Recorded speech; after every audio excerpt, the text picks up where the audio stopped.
Opúsculo Humanitário, escrito por Nízia Floresta, edição atualizada com estudo introdutório e notas de Peg Sharp Valadares, edição em domínio público, Cortez Editora e INEP. Narração de Livros por Osmose, na voz de Príncia de Resende. Agradeceria muito se você pudesse deixar o gostei aí abaixo. Obrigada. Capítulo 4. As mulheres romanas assinalaram-se por heróicas virtudes, de que as mulheres modernas não têm dado ainda como elas exemplos.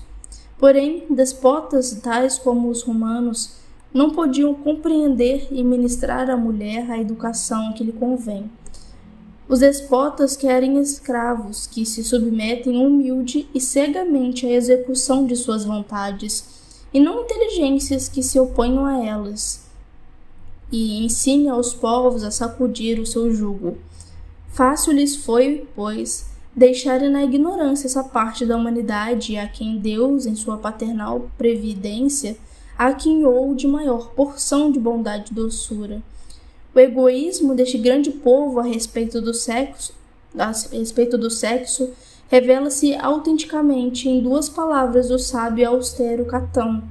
Esse oráculo disse, abre aspas, tratemos as mulheres como nossas iguais, e para logo elas tornar-se-ão nossas senhoras, exigirão como tributo o que hoje recebem como uma graça. Fecha aspas. Nota da edição sobre Catão. Marco Pórcio Catão, ou Catão de Útica, entre 95 a 46 a.C., conhecido por seu caráter incorruptível como homem público e pelo apego à legalidade republicana. Não deve ser confundido com o outro Catão, o censor, 234 a 149 a.C., famoso por terminar os seus discursos no Senado romano pedindo a destruição de Cartago. Fim da nota da edição. Infeliz Catão. Pensando assim da mulher, bem longe estava de prever o leito de desesperação que em Útica se preparavam os profundos desgostosos causados pelos ambiciosos, inimigos de teus alteros princípios, a quem, como a ti, faltaram desde a infância esses anjos de paz que tão salutar poder exerceriam sobre os destinos dos homens, se os homens soubessem compreender bem sua grande missão na sociedade. Nesse terrível momento em que o estoico republicano, perdendo toda a esperança de libertar a pátria e não querendo dever a vida ao tirano que detestava, rasgou suas próprias entranhas, depois de ter lido o diálogo do sublime Platão sobre a imortalidade da alma. Nem ao menos pensou que, se uma mãe religiosa e esclarecida lhe tivesse dirigido aos primeiros passos na vida, talvez tivesse ele feito melhor uso de suas virtudes e da leitura daquele admirável escrito. Nota da edição sobre diálogo. Este, como todos os outros itálicos da presente edição, são do texto original. Outra nota da edição, Mortalidade da Alma, de Platão. Na Guerra Civil contra César, 102 a 44 a.C., Catão foi partidário de Pompeu. Ao dar-se conta de que estava derrotado, encerrou-se em seus aposentos, em Útica, na África Meridional, leu alguns capítulos de Fédon, de Platão, e, chegada à meia-noite, atravessou o próprio corpo com uma espada. Quando os familiares acudiram com um médico para cuidar-lhes do ferimento, ele rasgou os curativos com as próprias mãos para não cair nas mãos dos inimigos e ter que assistir à queda da República Romana. Fim da nota da edição. Assim, a orgulhosa Roma, apresentando nos fastos de sua história os pacíficos númans, adoçando por suas instituições religiosas a natural ferocidade dos romanos, os brutos querendo servir a república com um furor que enluta a natureza, os Césares subjugando o mundo pelo poder de suas armas sempre vitoriosas, os Cíceros, extasiados os povos por sua eloquência, julgavam-se julgavam-se quite para com a mulher, unindo a esses nomes os das Lucrécias, das Comélias, das Vetúrias, etc. Nota da edição sobre natural ferocidade dos romanos. Numa Pompílio, sucessor de Rômulo como rei de Roma, 7.157 a 673 a.C., figura lendária, segundo a moderna crítica histórica. A lenda lhe atribuiu as instituições religiosas de Roma e todo o direito sagrado, além do calendário estabelecido por seu antecessor, ao qual teria acrescentado os meses de janeiro e fevereiro. Outra nota da edição sobre Em Luta a Natureza. Marco Júnior Bruto, 86 a 42 a.C., sobrinho de Catão de Útica, filho de outro Bruto, de mesmo nome e de Sevilha, amante de Caio Júlio César, embora seja tardia na história a tradição de que Bruto era filho desse general romano. Apesar de lembrado por sua participação no assassinato de César, fato descrito invariavelmente como, abre aspas, furor que enluta a natureza, fecha aspas, Bruto serviu a República de Roma por outros feitos mais dignos. Foi filósofo e orador notável, tendo mantido estreita correspondência com Marco Túlio Cícero, de 106 a 43 a.C. Outra nota da edição sobre Lucrécias. A história de Lucrécia foi contada pela primeira vez por Quinto Flávio Pictor, o mais antigo historiador romano, cerca de 200 a.C. Segundo esse autor, Lucrécia, dama virtuosa, ao ser violentada por Sesto, filho de Tarquífnio, o soberbo, suicidou-se diante do marido do filho, para não sobreviver à ofensa à sua honra. Este fato provou a queda da monarquia em Roma. Outra nota da edição sobre comélias.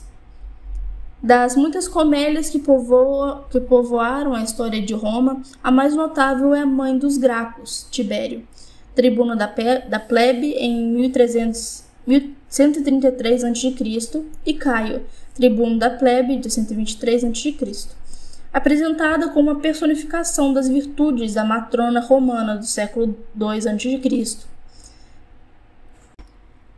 Casada com Tibério Semprônio Graco, 210 a 164 aproximadamente a.C., teve 12 filhos, dos quais apenas 3 sobreviveram. Ao ficar viúva, dedicou-se à educação de sua prole, tendo recusado até casar-se com o rei do Egito. Nota da edição sobre Vetúria. Segundo a lenda, foi a mãe de Coriolano. Condenado ao exílio, este general romano ganhou a simpatia dos volscos e os conduziu a invadir Roma, como vingança contra os seus inimigos. O seu intento não foi consumado, porque ele se rendeu aos rogos da mulher, Volúmnia e de Vetúria. Fim da nota da edição.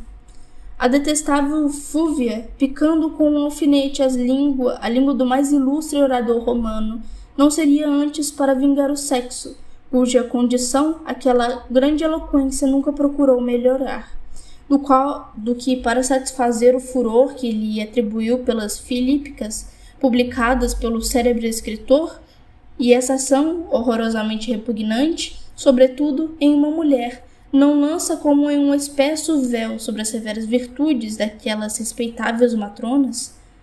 Em uma sociedade em que a educação e o espírito das mulheres fossem rigorosamente cultivados, poderiam aparecer monstros tais como os Mensalinas, Rastúlias, as Agripínias. Nota da edição sobre Fúvia. Mulher de Marco Antônio, 86 a 30 a.C., antes que este a abandonasse para unir-se a Cleópatra, 69 a 30 a.C. Orador romano, nota da edição, conta-se não satisfeita em ter forçado o marido a ordenar a decapitação de Marco Túlio Cícero por causa das Filípicas, setembro setembro de 43 a abril de 42 a.C., por estes pronunciadas contra Marco Antônio, ao qual também exprobrava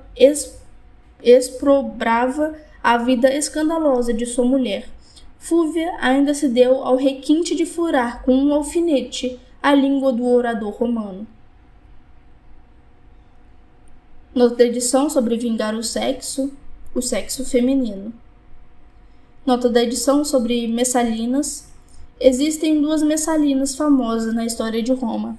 A primeira, Estatuia Messalina, foi a terceira esposa de Nero, 66 d.C. A segunda, Valeria Messalina, foi a terceira esposa do imperador Cláudio, 41 d.C., de cujo matrimônio teve os filhos Otávia e Britânico. Apontada como mulher dominadora e de costumes dissolutos, foi assassinada pelo marido quando este tomou conhecimento de que ela havia contraído núpcias com Cílio, 48 d.C. Nota da edição sobre Túlias. A Túlia a que se refere a autora é a filha menor de Sérvio Túlio, lendário rei de Roma, tendo por imposição paterna se casado com um filho ou neto de Tarquínio Prisco. Apaixonou-se pelo cunhado Júlio Tarquínio, futuro Tarquínio o Soberbo, e com ele se casou, depois que ambos mataram os respectivos cônjuges, além do próprio pai de Túlia, sobre cujo cadáver ela passou com um carro na via pública. Nota da edição sobre Agripínias. Também são duas as Agripínias mais conhecidas em Roma. Uma, Vipsânia Agripina, dita a maior, 14 a.C., aproximadamente 59 d.C., foi a mãe de Calígula e de Júlia Agripina, 15 a 59 d.C., que por sua vez foi a mãe de Nero, nascida de seu matrimônio com Dominício Aenobarbo. Morta Messalina, Agripina junta-se ao tio Cláudio numa união tida como incestuosa. Por sua influência, o imperador chegou a preterir, na sucessão do trono, ao filho britânico em favor de Nero, quando mais tarde ela insistia em seu imiscuir da mesma forma no governo de Roma, foi assassinada pelo próprio filho.